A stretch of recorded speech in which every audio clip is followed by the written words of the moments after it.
नमस्कार दोस्तों, स्वागत है आपका आज के मुख्य समाचारों की वीडियो में। जी हां दोस्तों, यहां पर आपको देखने को मिलेगी सुबह से लेकर शाम तक की सारी के सारी बड़ी खबरें मुख्य समाचार ब्रेकिंग न्यूज़ अपडेट के रूप में।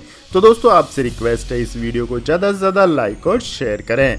तो दोस्तों जान लेते हैं आज की पहली बड़ी खबर। केजरीवाल सरकार का बड़ा ऐलान, कोरोना से अनाथ हुए बच्चे और बेसहारा बुजुर्गों की करेगी मदद। जी हां दोस्तों, दिल्ली के मुख्यमंत्री अरविंद केजरीवाल ने शुक्रवार को कहा है कि दिल्ली सरकार कोविड-19 के कारण कमाने वाले सदस्यों को खोने वाले परिवारों की वित्तीय मदद करेगी और महामारी के कारण अनाथ हुए बच्चों की शिक्षा का एवं अन्य खर्च वहन करेगी। अरविंद केजरीवाल ने यह भी कहा है कि दिल्ली में संक्रमण की दर घटकर 12% हुई है। पिछले 24 घंटों में कोविड-19 के करीब 8,500 मामले दर्ज किए गए हैं। उन्होंने एक ऑनलाइन संवाददाता सम्मेलन में कहा कि लेकिन कोरोना वायरस के खिलाफ लड़ाई खत्म नहीं हुई है और ढिलाई बरतने की गुंजाइश नहीं है। इसके बाद दोस्तों जान लेते हैं अगली बड़ी खबर। रूसी वैक्सीन स्पुतनिक वी की कीमत का हुआ ऐलान, 995.4 रुपए में मिलेगा टीके का एक डोज। जी हां दोस्तों, भारत में कोरोना वायरस के बढ़ते संक्रमण के बीच कोविशील्ड और कोवैक्सीन के बाद अब एक और वैक्सीन स्पुतनिक वी भी अगले सप्ताह से मार्केट में उपलब्ध होगी। भारत में स्पुतनिक का आयात करने वाली कंपनी डॉक्टर रेड्डीज लेबोरेटरी ने जानकारी देते हुए बताया है कि टीके के लिए करीब 1,000 रुपए खर्च करने होंगे। डॉक्टर रेड्डीज लेबोरेटरीज ने बताया कि आयात की गई स्पुतनिक वी की कीमत 948 रुपए है, जिस पर 5% का जीएसटी लगेगा। इसके बाद वैक्सीन की कीमत 995.40 रुपए हो जाएगी। हालांकि जब भारत में स्पुतनिक वी का निर्माण शुरू होगा तब उसकी कीमत कम होगी। आपको बता दें दोस्तों, रूस में बनी स्पुतनिक वी की पहली खेप 1 मई को भारत पहुंच चुकी है और दूसरी खेप भी 1-2 दिन में आ जाएगी। डॉक्टर रेड्डीज लेबोरेटरीज ने बताया है कि इस टीके को 13 मई को सेंट्रल ड्रग रेगुलेटरी कंसोली से मंजूरी मिल गई है और अगले हफ्ते से मार्केट में उपलब्ध होगी। वैक्सीन की सॉफ्ट लॉन्चिंग करते हुए डॉक्टर रेड्डीज लैब ने शुक्रवार को हैदराबाद में एक व्यक्ति को टीके की पहली डोज लगाई। इसके बाद दोस्तों जान लेते हैं अगली खबर। ऑक्सीजन संकट से जूझ रहे गोवा के सबसे बड़े कोविड हॉस्पिटल में 4 दिनों में 74 मरीजों की हुई मौत। जी हां दोस्तों, गोवा के सबसे बड़े medical facility Goa medical college and hospital में पिछले 4 दिनों में 74 मरीजों की मौत हो गई है। जानकारी के मुताबिक कथित रूप से ये सारी मौतें मेडिकल ऑक्सीजन की कमी से हुई है। आपको बता दें कि अकेले गुरुवार की रात को ही गोवा के अस्पतालों में ऑक्सीजन सप्लाई रुकने से 13 मरीजों की मौत हुई है और यह लापरवाही तब हुई जब गुरुवार को ही हाई कोर्ट ने ऑक्सीजन संकट को लेकर राज्य सरकार को चेताया था। दरअसल राज्य सरकार की ओर से बताया गया था कि ऑक्सीजन की कमी नहीं है, लेकिन रिफिलिंग के लिए लॉजिस्टिक की कमी है। इस पर अदालत ने सख्त टिप्पणी करते हुए कहा था कि हम तकनीकी और लॉजिस्टिक मुद्दों के कारण लोगों को मरने के लिए नहीं छोड़ सकते हैं। जो भी समस्या है ठीक करें और इस बात का ख्याल रखें कि आज रात ऑक्सीजन की कमी से कोई मौत ना हो। लेकिन इसके बावजूद उसी रात 13 मरीजों की मौत सरकार पर सवाल खड़े करती है। इसके बाद दोस्तों जान लेते हैं अगली खबर। सुप्रीम कोर्ट ने केंद्र और राज्य सरकारों को दिया आदेश, कहा प्रवासी मजदूरों के लिए शुरू करें कम्युनिटी किचन।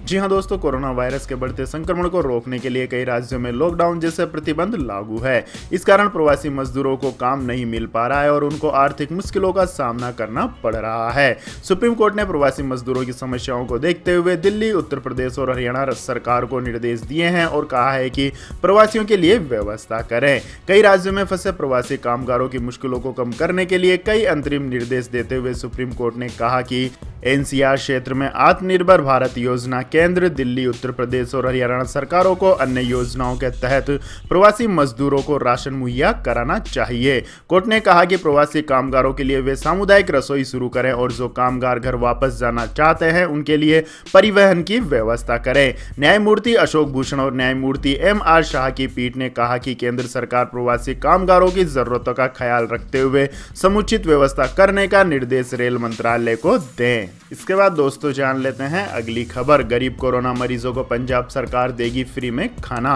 कंस्ट्रक्शन मजदूरों को 3,000 की नगद सहायता का भी ऐलान। जी हां दोस्तों, पंजाब सरकार ने गुरुवार को कहा है कि राज्य में रहने वाले कोरोना वायरस से संक्रमित गरीब मरीजों को निःशुल्क पका हुआ भोजन दिया जाएगा, जबकि पंजीकृत मजदूरों को 3,000 रुपए गुजर बसर भत्ता दिया जाएगा। मुख्यमंत्री अमरिंदर सिंह की अध्यक्षता में हुई राज्य कैबिनेट की बैठक में इस बारे में फैसला लिया गया है। राज्य सरकार ने बताया है कि शुक्रवार से कोविड से पीड़ित गरीब और वंचित लोग निःशुल्क पके हुए खाने के लिए 181 और 112 पर फोन कर सकते हैं, जो पंजाब पुलिस के जरिए उनके घर पहुंचाया जाएगा। पहल की घोषणा करते हुए अमरिंदर सिंह ने कहा कि हम पंजाब में किसी को भी भूखे पेट नहीं सोने देंगे। प्रदेश के पुलिस प्रमुख दिनकर गुप्ता ने कहा कि विभाग इस मकसद के लिए ऐसे किचन और डिलीवरी एजेंटों के साथ गठजोड़ कर रहा है। साथ ही उन्होंने एक अन्य फैसले में ऐलान किया कि भवन एवं अन्य निर्माण कर्मी बोर्ड कल्याण बोर्ड में पंजीकृत सभी पंजीकृत निर्माण मजदूरों को 3,000 रुपए का गुजर बसर भत्ता या नगद सहायता मिलेगी। उन्होंने कहा कि 3,000 रुपए के इस भत्ते को 1,500 रुपए की 2 किस्तों में दिया जाएगा और पहली किस्त तत्काल जारी की जाएगी तथा दूसरी किस्त 15 जून तक जारी की जाएगी। इसके बाद दोस्तों जान लेते हैं अगली खबर। पत्रकारों के लिए मध्य प्रदेश सरकार का अहम ऐलान, कोरोना संक्रमित होने पर इलाज का खर्च देगी राज्य सरकार। जी हां दोस्तों, कोरोना महामारी की दूसरी लहर के संकट को देखते हुए मध्य प्रदेश सरकार ने शुक्रवार को राज्य के तमाम मीडिया कर्मियों व उनके परिजनों के लिए कोविड संक्रमण इलाज के खर्च को उठाने का जिम्मा लिया है।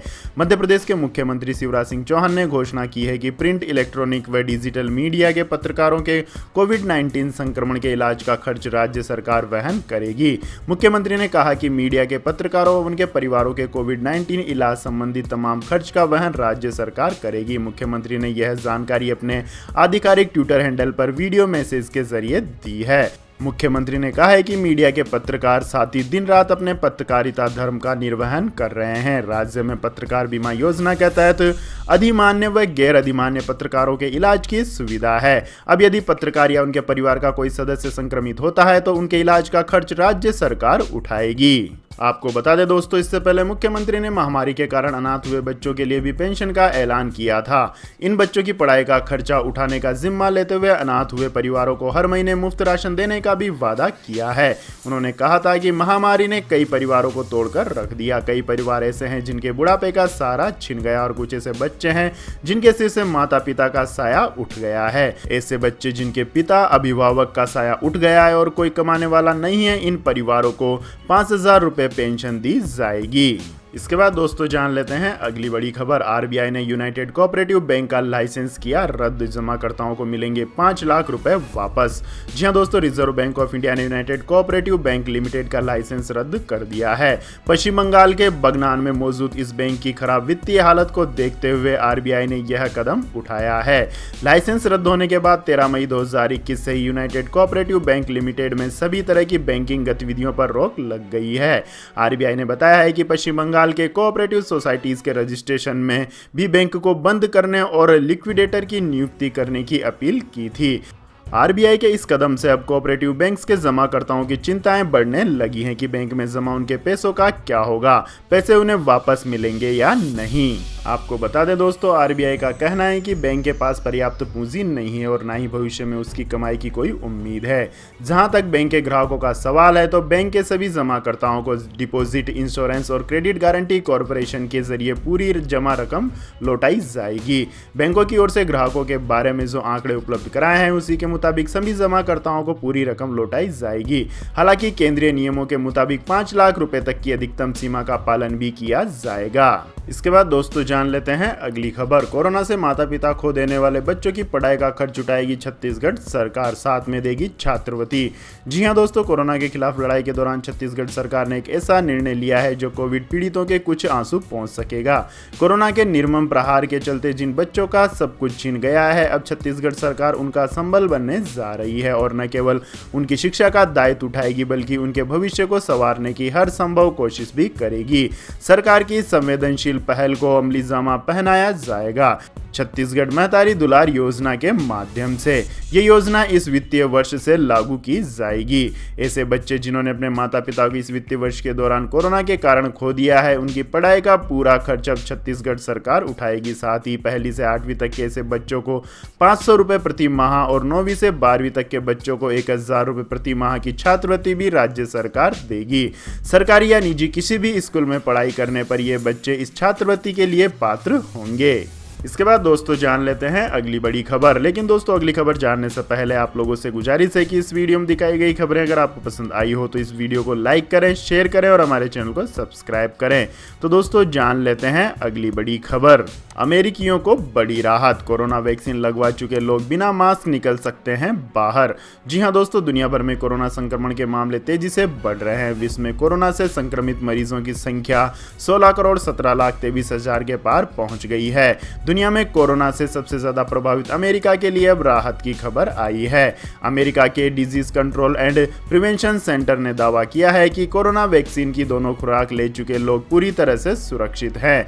दुनिया में कोरोना संक्रमण से सबसे ज्यादा प्रभावित अमेरिका के रोग नियंत्रण और रोकथाम केंद्र ने कहा है कि कोरोना वैक्सीन की दोनों डोज ले चुके व्यक्ति बिना मास्क और सोशल डिस्टेंसिंग को फॉलो किए बिना गतिविधियों को फिर से शुरू कर सकते हैं। आपको बता दें दोस्तों, अभी तक अमेरिका में कोरोना संक्रमण की रोकथाम के लिए मास्क पहनने और सार्वजनिक स्थलों पर 6 फीट की सोशल डिस्टेंसिंग को फॉलो करना अनिवार्य है। इसके बाद दोस्तों जान लेते हैं अगली बड़ी खबर। केपी शर्मा ओली ने ली प्रधानमंत्री पद की शपथ, तीसरी बार बने नेपाल के प्रधानमंत्री। जी हां दोस्तों, संसद में विश्वास मत गंवाने के कुछ दिन बाद ही केपी शर्मा ओली ने शुक्रवार को तीसरी बार प्रधानमंत्री पद की शपथ ले ली है। गुरुवार देर रात ओली को इस पद पर फिर से नियुक्त किया गया, जब विपक्षी पार्टियों ने नई सरकार बनाने के लिए संसद में बहुमत हासिल करने में विफल रही।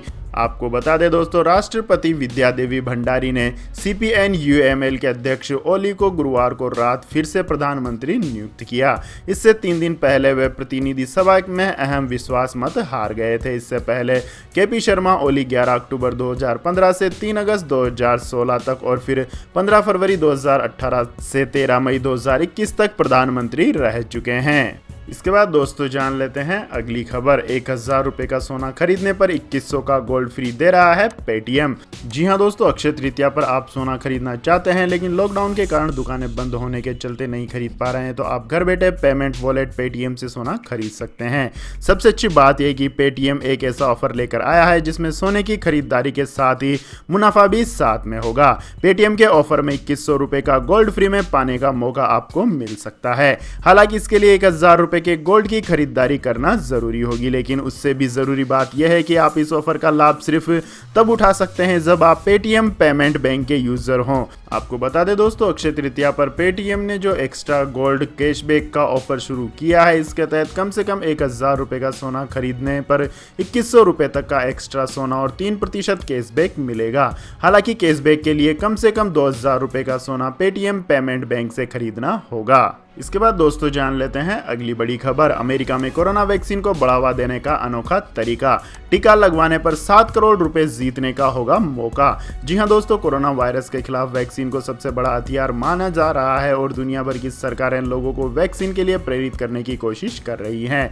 अमेरिका के ओहियो राज्य में कोरोना वैक्सीन लगवाने के लिए गवर्नर माइक डेवाइन ने अनूठी योजना लॉन्च की है। माइक डेवाइन की इस योजना के अनुसार कोरोना वैक्सीन लगवाने वाले वयस्कों के लिए $1 मिलियन यानी करीब 7.35 करोड़ रुपए की लॉटरी शुरू की गई है। कोई भी वयस्क वैक्सीन लगवाकर लॉटरी जैकपॉट में भाग ले सकता है। माइक डेवाइन ने ट्वीट कर बताया कि 26 मई से हम उन वयस्कों के लिए लॉटरी योजना शुरू कर रहे हैं जिन्होंने कम से कम टीके की 1 डोज ली है। इस लॉटरी का ड्रॉ इस हफ्ते बुधवार को निकाला जाएगा और यह लॉटरी अगले 5 हफ्तों तक चलेगी। हर लॉटरी के लिए विजेता को $10 लाख यानी करीब 7.35 करोड़ रुपए दिए जाएंगे। इसके बाद दोस्तों जान लेते हैं आज के मौसम अपडेट्स। तो दोस्तों आने वाले 24 घंटों के दौरान केरल और लक्षद्वीप के कई हिस्सों में भारी से भारी बारिश हो सकती है। वहीं आंतरिक तमिलनाडु, दक्षिण कर्नाटक, उड़ीसा, असम और अरुणाचल प्रदेश के कुछ हिस्सों में हल्की से मध्यम बारिश के साथ साथ कुछ स्थानों पर भारी बारिश हो सकती है। रायलसीमा, आंध्र प्रदेश के उत्तरी तट, छत्तीसगढ़, उत्तराखंड, हिमाचल प्रदेश, उत्तर पूर्वी भारत के बाकी हिस्सों और गंगीय पश्चिम बंगाल में हल्की से मध्यम बारिश हो सकती है। वहीं बात करें पंजाब, हरियाणा, जम्मू कश्मीर, गिलगित बल्टिस्तान, हिमाचल प्रदेश, लद्दाख, उत्तर प्रदेश, बिहार, झारखंड, उप हिमालयी पश्चिम बंगाल और सिक्किम में हल्की बारिश के साथ साथ 1-2 स्थानों पर मध्यम बारिश और गरज के साथ बौछारें पड़ सकेंगी। इसके अलावा मध्य प्रदेश तथा उत्तर और उत्तर पूर्वी राजस्थान के कुछ हिस्सों में हल्की बारिश हो सकती है। इसके बाद दोस्तों जान लेते हैं आज के पेट्रोल और डीजल के भाव। तो दोस्तों आज पेट्रोल के दाम में फिर से तेजी देखी गई। डीजल के दाम में 34 पैसे प्रति लीटर और पेट्रोल के दाम में 29 पैसे प्रति लीटर की बढ़ोतरी देखी गई, जिस बढ़ोतरी के साथ दिल्ली में पेट्रोल 92 रुपए 34 पैसे प्रति लीटर और डीजल 83 रुपए के करीब पहुंच गया है। इसके बाद दोस्तों जान लेते हैं अगली बड़ी खबर। म्यांमार की सेना ने विद्रोहियों के दमन के लिए की गोलीबारी, मार्शल लॉ लगाया। जी हां दोस्तों, म्यांमार की सत्तारूढ़ सेना ने भारत के मिजोरम राज्य से लगे अपने चीन राज्य के कस्बे मिनदेट में सशस्त्र विद्रोह को दबाने के लिए जमकर गोलीबारी की है। यहां एक पुलिस स्टेशन और बैंक पर सशस्त्र विद्रोहियों के हमले के बाद जुंटा ने चीन राज्य के इस कस्बे में मार्शल लॉ लगा दिया है। सैन्य शासन के खिलाफ विद्रोही समूह मिनचेट डिफेंस फोर्स ने सैन्य शासन को शहरों में प्रवेश करने से रोक रखा है। विद्रोही समूह में सशस्त्र पुलिस बल के साथ ही सशस्त्र उग्र युवा भी शामिल हैं, जो लगातार सैन्य शासन का विरोध कर रहे हैं और अपने देश में फिर से लोकतंत्र की बहाली चाहते हैं।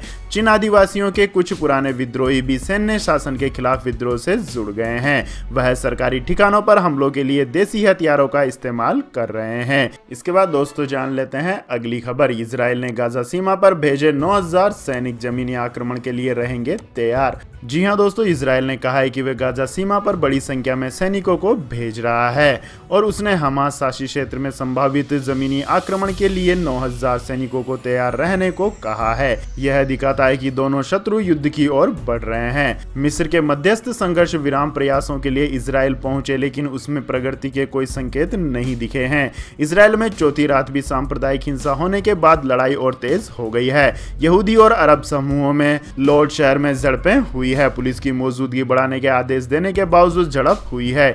इस लड़ाई ने इजराइल में दशकों बाद भयानक यहूदी अरब हिंसा को जन्म दिया है। लेबनान से देर रात रॉकेट दागे गए, जिससे इजराइल की उत्तर सीमा पर एक तीसरे पक्ष के शामिल होने का खतरा पैदा हो गया है। इसके बाद दोस्तों जान लेते हैं अगली बड़ी खबर। चीनी कोरोना वैक्सीन के कारण सऊदी अरब अब नहीं देगा पाकिस्तानियों को वीजा। जी हां दोस्तों, सऊदी अरब जाने की तैयारी कर रहे पाकिस्तानी नागरिकों की उम्मीदों पर पानी फिर गया है। सऊदी के क्राउन प्रिंस मोहम्मद बिन सलमान के प्रशासन ने पाकिस्तान को झटका दिया है। पाकिस्तानी प्रधानमंत्री इमरान खान रविवार रात ही सऊदी अरब के 3 दिन के सरकारी दौरे से लौटे हैं। इसके तुरंत बाद सऊदी अरब ने नया फरमान जारी कर इमरान खान सरकार की मुसीबतें बढ़ा दी हैं। सऊदी अरब ने कहा है कि वो उन पाकिस्तानियों को किसी भी तरह का वीजा जारी नहीं करेगा जिन्होंने चीन में बनी वैक्सीन लगवाई है। इसका कारण सऊदी रेगुलेटरी ने चीन की साइनो वैक्सीन और साइनोफार्म के टीके को अनुमति नहीं दी है। हालांकि चीन ने वैक्सीन डिप्लोमेसी के तहत यह वैक्सीन सऊदी भी भेजी थी, लेकिन प्रशासन ने इसका इस्तेमाल नहीं किया। रिपोर्ट के मुताबिक सऊदी प्रशासन ने अब इस मामले में कुछ राहत तो दी है। जिन लोगों ने वैक्सीन नहीं लगवाई है उन्हें नेगेटिव RT-PCR रिपोर्ट तो दिखानी ही होगी। इसके साथ ही 14 दिन का क्वारंटाइन भी पूरा करना होगा और वह भी अपने खर्च पर। इसके बाद दोस्तों जान लेते हैं अगली खबर। जियो का लॉकडाउन ऑफर, अब यूजर्स हर महीने मुफ्त में कर सकेंगे बातें। जी हां दोस्तों, देश की दिग्गज टेलीकॉम कंपनी जियो ने अपने ग्राहकों को 300 मिनट मुफ्त आउटगोइंग कॉलिंग की सुविधा देने का ऐलान किया है। मुफ्त में मिलने वाली 300 मिनट आउटगोइंग कॉलिंग की सुविधा उन जियो फोन ग्राहकों को मिलेगी जो लॉकडाउन के चलते अपना नंबर रिचार्ज नहीं करा पा रहे हैं। इस सुविधा के माध्यम से यूजर्स रोजाना 10 मिनट तक किसी भी नेटवर्क पर बात कर सकेंगे। कंपनी का मानना है कि इस सुविधा से ग्राहकों को बहुत ज्यादा फायदा होगा। जियो का कहना है कि कोरोना संक्रमण के चलते देश के लगभग सभी राज्यों में लॉकडाउन लगा है। इसके चलते यूजर्स को रिचार्ज कराने में परेशानी आ रही है। यही वजह है कि हमने 300 मिनट मुफ्त कॉलिंग की सुविधा देने की घोषणा की है। तो यह थी दोस्तों आज की सभी महत्वपूर्ण बड़ी खबरें। और दोस्तों बारी आती है आज के माइंड क्वेश्चन की, जिसका जवाब देकर आप बन सकते हैं एक शानदार उपहार के विजेता। तो दोस्तों आज का सवाल है, इजराइल का इस समय किस देश के साथ युद्ध चल रहा है? जी हां दोस्तों, अगर आपको इस सवाल का जवाब आता है तो तुरंत कमेंट सेक्शन में लिख दीजिए। इस वीडियो को लाइक कीजिए, शेयर कीजिए और हमारे चैनल को सब्सक्राइब करके बेल आइकन का बटन भी दबा लें। धन्यवाद। जय हिंद, जय भारत, वंदे मातरम।